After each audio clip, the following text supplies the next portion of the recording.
Hey, East Elementary Bobcats and Lady Cats, it's Miss Thomas again. Today is Thursday, so today we are dressed up as our favorite storybook characters, or we have on a costume today. Today we're talking about how we have character, and so we make wise choices. Character does not just mean a costume that you put on. Character is actually something that's inside of you, like in your heart. When you have good character, that means that you make good choices even if your teacher's not around, or if your mom or dad or whoever you live with is not around. It means that you just stop and think about the right thing to do, and you have good character, which means that you do the right thing just because you know it's the right thing, not because somebody's going to give you a sticker for it or a prize for it, and not because somebody's watching over you. You just do the right thing because you know in your head and in your heart that it's the right thing to do. So when we talk about character, having good character, that's what we're talking about. So I want to talk to you about a couple of other ways to stay safe. So we've talked about not putting things in our mouth that are not good for us. We talked about too much screen time and how that can be not good for us when we're trying to grow and stretch our brain and our muscles and all those sorts of things. Today I want to talk to you about two other ways that I really worry about with all my East Elementary friends. And I know probably your teachers and your parents worry about this sometimes too. Sort of going back to yesterday when we talked about screen time, I know a lot of you raised your hands when I asked if you play on a phone or a tablet or a video game. And sometimes you even play those games with people that connect with you on the internet that you may not know. That's a little bit scary for Miss Thomas to think about, because sometimes people may try to talk to you. Look at this little drawing of this girl, and she's got her tablet there, and there's a question mark on that person. Sometimes little boxes may come up and people may try to talk to you, or they may say, "Hi, my name is Sally and I am 7 years old, and could you send me a picture of yourself?" If you don't know a person and you've never talked to anybody named Sally before, and you're just not real sure about that, let's don't ever answer that person, and let's don't send them any pictures of ourselves, because you know what? I want to show you this picture. Look at this. There's a person in a hoodie and we can't see their face. This person could be typing on their computer and they may say, "Hi, my name is Sally. I'm 6 years old."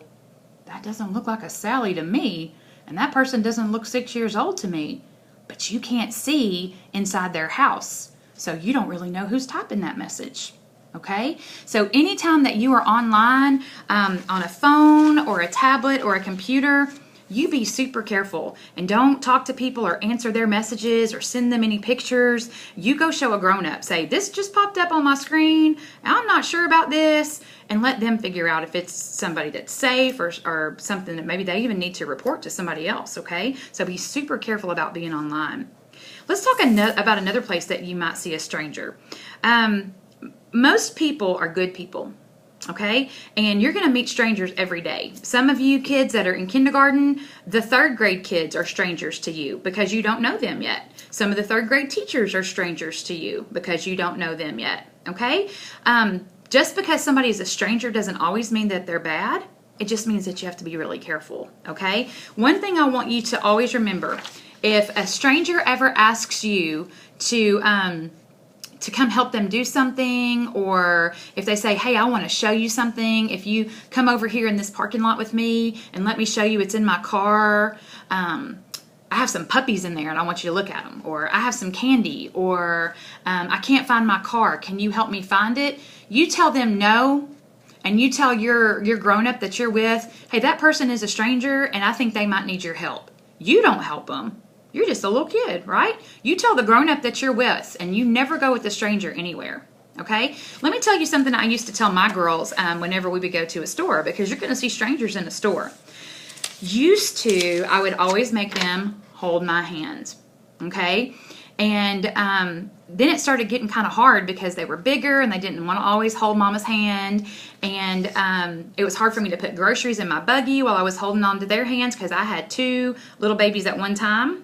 And then plus an older daughter, so I didn't even have enough hands to hold hands. So this is what I made my girls do, and it made me feel safe, and it made them feel safe. Okay, look at this. Look how easy that is. When you go to a store or somewhere that you might see strangers and you don't want to get separated from your mom or whoever you're shopping with, you can hold on to the buggy. right? You could hold on to the buggy, and that way you don't get lost. You go where she goes, you go where that buggy goes, because you're holding on to it. So if you feel like you're too big to hold hands, but you want to stay real close, you can just hold on to the buggy. That's super easy, okay? One last thing today. So let's say that you went to the store with mom or dad, or whoever you live with, and you guys are leaving the store and you're about to go and load up all the stuff you bought in your car. And instead of holding hands or holding on to the buggy when they push it out, you just decide to run out the door of that store and run in the parking lot. Guys, that's not very safe. Let me show you a picture of why. Look at this picture right here. This little kid's probably 5 years old. Maybe he's in kindergarten. So I know you second and third graders and some of you first graders are thinking, oh, I'm taller than that kid. But look at something. Even if you were just a little bit taller, look where his head is. And there's this much more car right here before the person driving that car can see his head when they look out that back window. So even if he was a little bit taller, they may not be able to see him. If you are running in a parking lot and you're not holding onto the buggy or to a grown-up who is tall that the person driving this car can see, do you see how that could be dangerous? That person, they've already loaded their groceries, they're ready to get home, they're tired, they turn their car on and they put it in reverse so they can back up out of that parking spot. And guess what? If there's a little kid running in the parking lot, they can't see him, okay? Please, please help Miss Thomas's heart and your teacher's heart and your parents' heart and stay with them in a store and in the parking lot. Hold on to that buggy or even hold hands. Remember, you're never going to go with a stranger, even if they ask you a question and they say they need your help. You tell them, I think you better ask a grown-up, okay? You don't have to go help them. You don't have to do that. Don't feel bad. You don't have to help them. Remember that when you're online, sometimes the people that are trying to talk to you, they may tell you a story about who they are or how old they are or where they live. Don't talk to people. If you don't know who they are, you do not answer them. Okay? You don't have to answer them. You're not going to get in trouble for not answering them.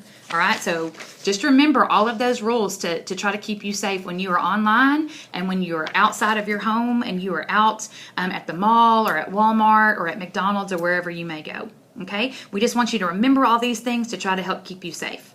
So I hope you have fun today. I hope you have enjoyed this week. We have one more day tomorrow. Tomorrow we are wearing all of our purple Bobcat stuff. And guess what we're going to do? See how my shirt is on in the front? The words are in the front. I'm going to turn my Bobcat shirt around tomorrow and I'm going to wear it backwards because we're saying, whoa, back up, Bobcats.